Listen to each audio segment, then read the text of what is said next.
نحمده ونصلي على رسوله الكريم أما بعد.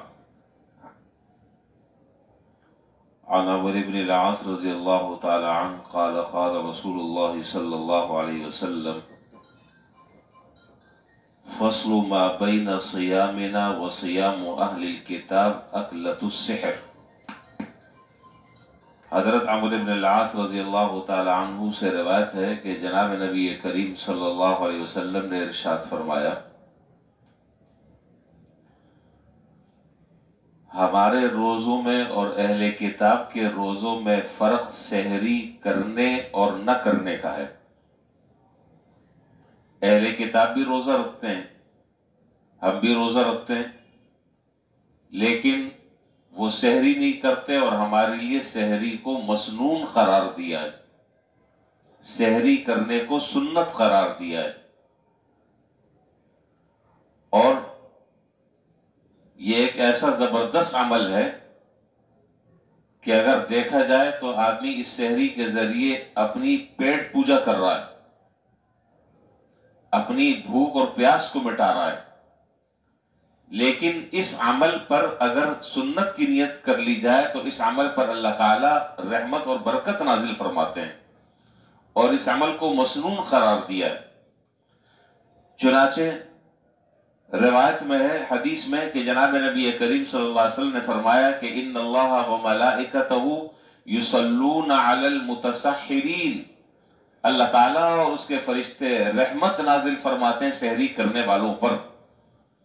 اب آپ اندازہ لگائیں کہ ایک کام جو ہمارے ظاہری ذاتی فائدے کا ہے،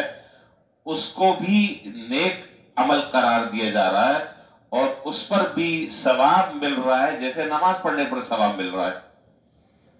سحری کرنے پر بھی اجر اور ثواب مل رہا ہے۔ حالانکہ دیکھا جائے تو اس میں اللہ تعالیٰ کا کیا فائدہ؟ نہ یہ نماز ہے، نہ یہ روزہ ہے، نہ یہ قرآن کی تلاوت ہے، نہ آپ کسی غریب کو کھلا پلا رہے ہیں،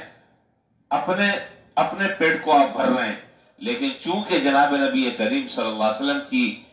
تعمیل حکم میں آپ یہ کام کر رہے ہیں، اس لیے اس پر اللہ تعالیٰ اجر اور ثواب عطا فرماتے ہیں۔ تو سحری کھانا جو ہے وہ سنت ہے۔ اگر بالفرض کسی آدمی نے رات کو اتنا کھانا کھا لیا یا سحری کا جو وقت ہے اس سے پہلے اتنا کھا لیا کہ سحری کرنے کی گنجائش ہی نہیں ہے، پھر بھی ایک دو کھجورے کھا لے، ایک گھونٹ پانی پی لے سحری کی نیت سے، تو اس پر بھی اللہ تعالیٰ اجر و ثواب عطا فرمائیں گے۔ چنانچہ حدیث میں جناب نبی کریم صلی اللہ علیہ وسلم کا یہ بھی ارشاد ہے کہ تسحروا ولو بجرعۃ من ماء، سحری کیا کرو اگرچہ ایک گھونٹ پانی ہی کے ذریعے کیوں نہ ہو، ایک گھونٹ پانی بھی اگر پی لو اور سحری کی نیت کر کر پی لو تو اللہ تبارک و تعالی اور اس کے فرشتے جو دعائیں کرتے ہیں سحری کرنے والوں پر، اس دعا میں تم بھی شریک ہو جاؤ گے اور اس دعا میں تم بھی شامل ہو جاؤ گے۔ تو معلوم یہ ہوا کہ یہ سحری اس امت کی بڑی خصوصیت ہے، ورنہ اسلام کے شروع دور میں اور شروع زمانے میں رات کو کھانے پینے کے بعد پھر پابندی لگ گئی تھی کہ اب اجازت نہیں ہے۔ پھر وہ سورہ بقرہ کی آیت نازل ہو گئی، کلوا واشربوا حتی یتبین لکم الخیط الابیض من الخیط الاسود الی الفجر ثم اقیموا الصیام الی اللیل، یہ آیت نازل ہو گئی۔ پھر فرما دیے کہ تم پوری رات کھاتے رہو، سحری کے وقت تک کے کھاتے رہو، بس جب وقت ختم ہو جائے اب اس کے بعد کھانا پینا جو ہے وہ تمہارے لیے حرام ہے اور وہ تمہارے لیے ناجائز ہے، ورنہ اس سے پہلے تک کہ تم کھا سکتے ہو۔ اسی طریقے سے جناب نبی کریم صلی اللہ علیہ وسلم نے یہ بات بھی ارشاد فرمائی کہ سحری جو ہے وہ آخری وقت میں کرنا یہ زیادہ مستحب اور پسندیدہ ہے۔ جو آخری وقت ہے اس آخری وقت میں سحری کرنا پسندیدہ ہے۔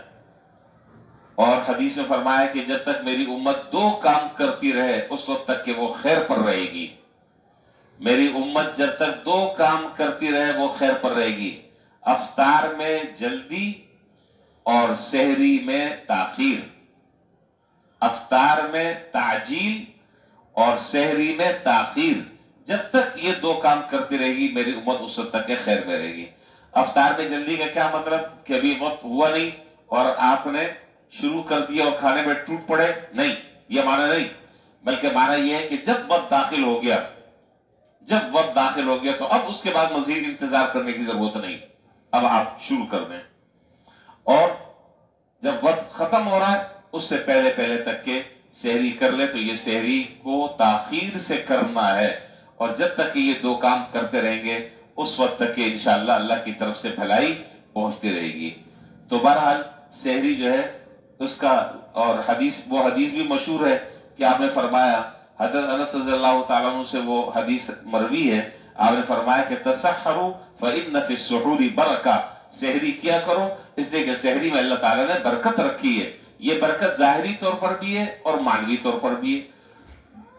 ظاہری طور پر تو برکت یہی ہے کہ آدمی اگر سحری کر لے اور کھا پی لے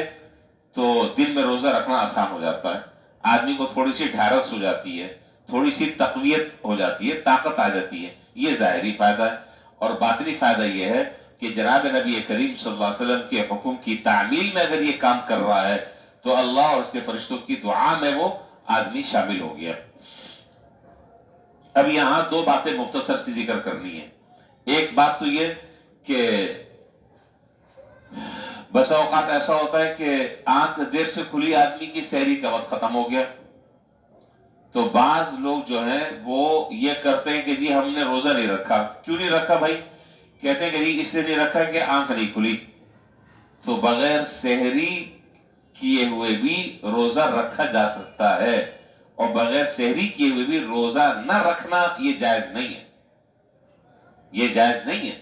کہ اگر آپ نے سحری نہیں کی تو آپ اس بات کو بنیاد بنا لیں کہ جی میری تو آنکھ نہیں کھلی تھی، مجھے تو پتہ نہیں چلا۔ نہیں، اب اگر آپ بغیر سحری کا آپ روزہ رکھیں لیکن روزہ نہ رکھنا بہت بڑا گناہ ہے، تو معلوم یہ ہوا کہ اگر آنکھ کھل گئی تو اچھی بات ہے سحری کر لیں، اور اگر آنکھ نہیں کھلی تو اس کی وجہ سے روزہ توڑنا اور روزہ قضا کرنا یہ شریعت میں پسندیدہ نہیں ہے، بہت برا ہے۔ اچھا جی، یہ جو دو اوقات ہیں سحری کے اور افطاری کے، اس پر انشاءاللہ پھر کل بات کریں گے، بس میں مختصر سی یہاں صرف اشارہ کر دوں۔ یہ دونوں وقت دعا کی قبولیت کے ہیں،